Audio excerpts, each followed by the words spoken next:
crook. I'm growing, man. Shaman John D in the building. So, me really just talking about being a human, what I think down how I was living. It may be more, but these are the ideas of what I think the parts of the day where you're just getting up, doing the necessary things you're doing.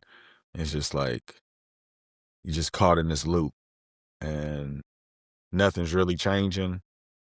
And you got the rat race where you're trying to chase this idea of making this amount of money where you can actually like live the life you want to live.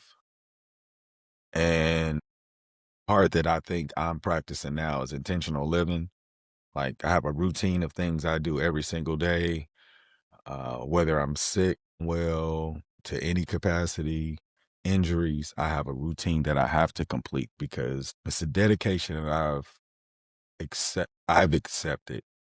So intentional living is more so doing it on purpose. You know, when I wake up, I have switch gears, but still practicing a lot of my routine in my day-to-day professional work. I work on my communication every single day because my goal is to give students and my colleagues the words that can help them achieve whatever they're looking for. I've gotten to this place in my life where I convinced myself that if I was younger and somebody said the right things to me, maybe I could have matured a little sooner, or I could have polished a stone that I didn't know how to polish a lot sooner than I'm actually doing now. You know, I feel like if I would have learned about intentional living when I was young, I don't know what I could have created. Now I go so hard at work, I'm starting to share feedback with my students. It's like you don't want it. And, you know, a lot of times they don't have the answers either. But I just want you to know, like, we are working on it. You know, like these students that I deal with, they know I come from a good place. And no matter how mad they want to be, they know I have to do my job. I give physical, mental, spiritual effort that I hope that when they do leave, that they can look back in their life and be like, Mr. Lewis was really trying to help me. And I'm that's on purpose. Like the money that I make, it's there's no way that I'm getting paid my effort. That doesn't mean that these kids don't deserve it. You know, I go over and beyond because I know being regular will not give these kids what they need. I have to give them my all and somebody else's if possible. I go to work with this energy every day. Although I've been tired lately because I've increased my activity uh in this step challenge increased a lot, so I've been tired, but trying to use different interventions to help these students be successful, it's it's tied our hands. Like it's worn down my staff. And I have to become an administrator for my staff because these kids want to have structure, and we're trying to create these systems where it will change the community. And it's like we're in the beginning stages of it all, but everybody's working to create this culture where kids can feel confident when they come to our school that they're going to leave with a lot more than they came in with. And that will help them mature on the next level. Putting that type of effort in, I know that the continuous effort on a daily basis is eventually going to yield a product that we're looking for. So it's only natural for me to give my all in any way possible. Like if somebody has a suggestion on ways that I can improve in my job, I'm accepting all of it because working with other people's kids is like a privilege because we get to help mold these minds to possibly go out in the world and do something beautiful. If we're able to give them that, families will change. You know, they just have to believe that they're that important where that can happen. So the life that I live now and the intentional living in my professional life, when I get off work, I can completely turn it off. And I'm gonna tell you why. I'm confident enough to know that there's nothing else I can do at this point. I can go home and be with my family and be completely family man. And I do want you to know there are staff members that I talk to almost every single day about work, but it's nothing that is taken away from my family. If there's like a period of free time, I'll listen to it, see what I can do. But overall, this is another part of intentional living. Like everybody's responsible for cooking at some point throughout the week. We eat together. We try to go out 1 or 2 times, whether it's getting ice cream, getting a dessert, going bowling, doing something. We're trying to, like, we know that at some point our kids are going to leave. And we're just trying to create as many, you know, benchmark memories where they can look back and be like, when I go home, I know we're going to have a good time. So this part of life for me is something that I want other people to experience because I know that something can happen at any given moment now. Like after you put so many intentional hours into improving, probably won't be on your timeline because you haven't seen it before. But if you keep working on something, it's going to yield a product. And after you do it so much, it's just going to be popping. One thing after another. You just have to believe in the process. So looking at Groundhog's Day, um, the rat race, and intentional living fulfills me like I'm not wasting my time. Like it's very rare 6 or 7 years where I've wasted my time. I never thought that I would be able to control my thoughts the way I have learned to. I remember when I first got on this journey and it was like, you can control your thoughts because things would just come in my head. But now when I'm thinking, it's things that I've already thought about, I was going to think about, at some point. I don't just let something distract me enough to prevent me from doing what I'm doing in my head. Like I could sit quietly and I could have integrity and tell you that I'm probably working on something for sure. Like it's it comes so natural now because if you don't control your own thoughts, you'll be distracted on things that don't matter and you'll waste time. And it's because I know I'm really big in talking about my age. I am almost 50 and I can't believe when I used to think, golly, when you young, you think time is forever because it's like tick, tick. But, as you get older, you realize that it just goes so fast. So if you can limit the Groundhog's Day, the rat race idea, and just intentionally live to improve yourself, you will get to enjoy life differently from your counterparts. Because the difference between the happiness that I see is effort. A lot of people find shortcuts and find excuses.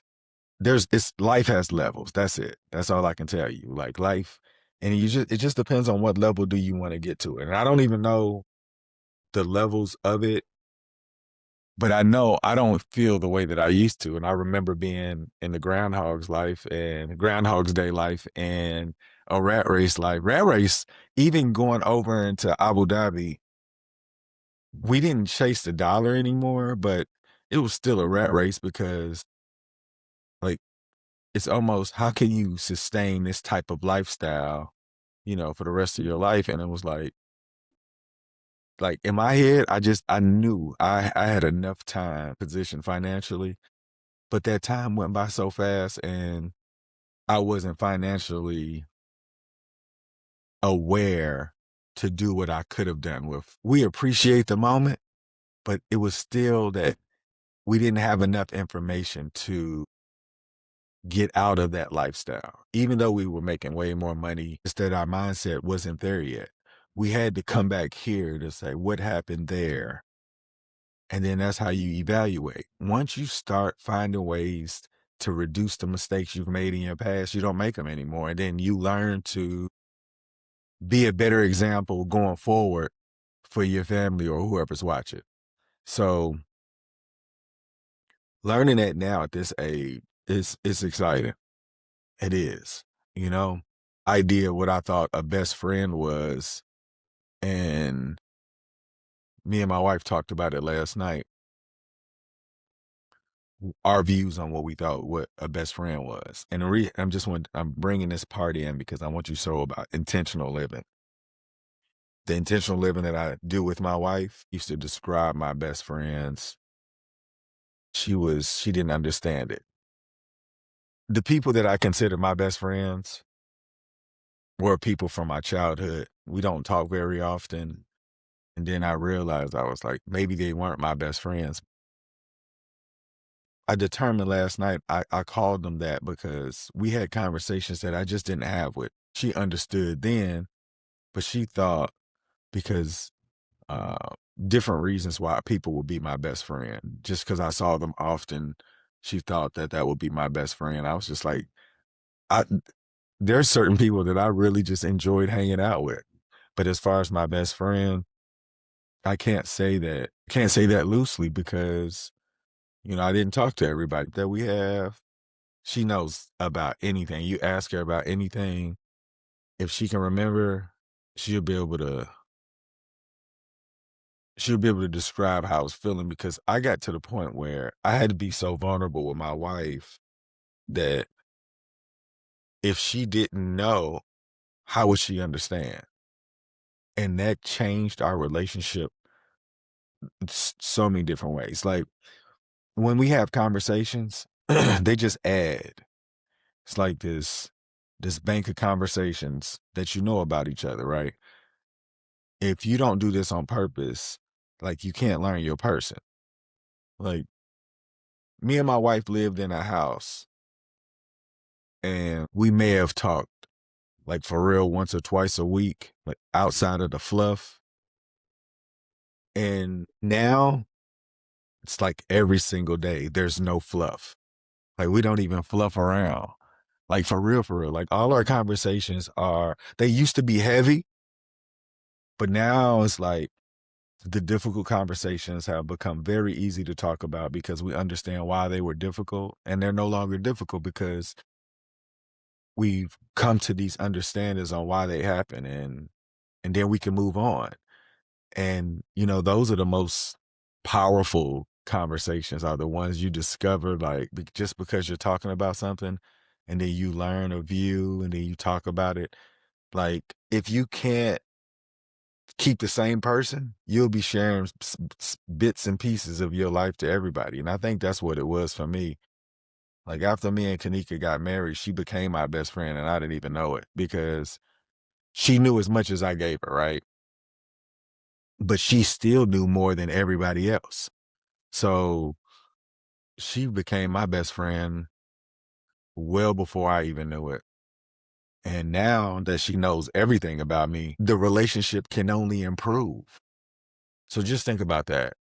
Like we're accumulating so many hours through our conversations where changing before your eyes because as I describe it, like it's just going to improve. I don't see why anybody wouldn't want to find a relationship like this. It doesn't it gives your kids great example of what to strive for because when she and I like disagree or have a misunderstanding, it's way safer. It's not yelling. It's not unhealthy. And I think it gives our kids a sense that you can develop a relationship through effective communication. And as long as you create rules to protect each other, you could be very intentional about really building with the person you want to be with. I think at some point I guess I'm doing it through podcasting, but I think I'm going to create some type of series about, you know, what I would do to get here like, if you're really into the idea of being like building something with a person where you can get married, how about if you guys decide not to get married? It's not even, it doesn't matter. I'll go into this. Marriage to me is just to slow down the process of you guys not being together. But you can build without being in a marriage. So however you feel is cool, but at the end of the day, you have to put the work in if the relationship is going to develop where you can maximize your entire day. Including the students, I give my all, right? It's almost like I know that as long as I put in the work, the process is going to change into something beautiful, right? So I have to make sure the last 8 hours of my day that I have to get the rest I deserve. I haven't figured out how to sleep 8 hours. And I'm not for sure how I'm supposed to do that, but I'm gonna figure it out because my day is fulfilled with a continuous process of improving that I think in the next few years, people are going to start really believing in themselves where their effort is going to change the results. So just imagine this. I've envisioned what my life is supposed to look like. I don't know when it's going to happen, but I know that if I keep putting these hours in, just like people go to become professional athletes, I'm going to become, well, I already feel like I'm cold because I don't hear men talk like me. And I know y'all hear me say this a lot, but I want more men to believe that it's a fulfillment that they haven't experienced and it's worth going to get. And until I'm able to put the words together, it's like your artwork, your masterpiece. You're just working on yourself every single day. At some point, you are going to be the coldest version. And then you're like, oh, I can get colder than that. And you're still putting that work in every single day. Communication, activity, diet, emotional intelligence, work on that every single day. The relationship that you create with whoever, it's gonna be a lot. You'll enjoy the journey more. I don't think you can get away from the mistakes. But if you have the right rules, your intentional living will develop something beautiful. But those rules are very important if you want a relationship to work. I'm not saying it can't work, but if you put these rules in place, it was nothing about the rat race that I enjoyed because, well, you know what? I could have got out the rat race a lot sooner if I just put more effort in. I think regular people don't know how much work it actually takes to be that good because most people aren't working on something in their craft every single day. And if you aren't one of those people, if you work on something every single day, it'll get better.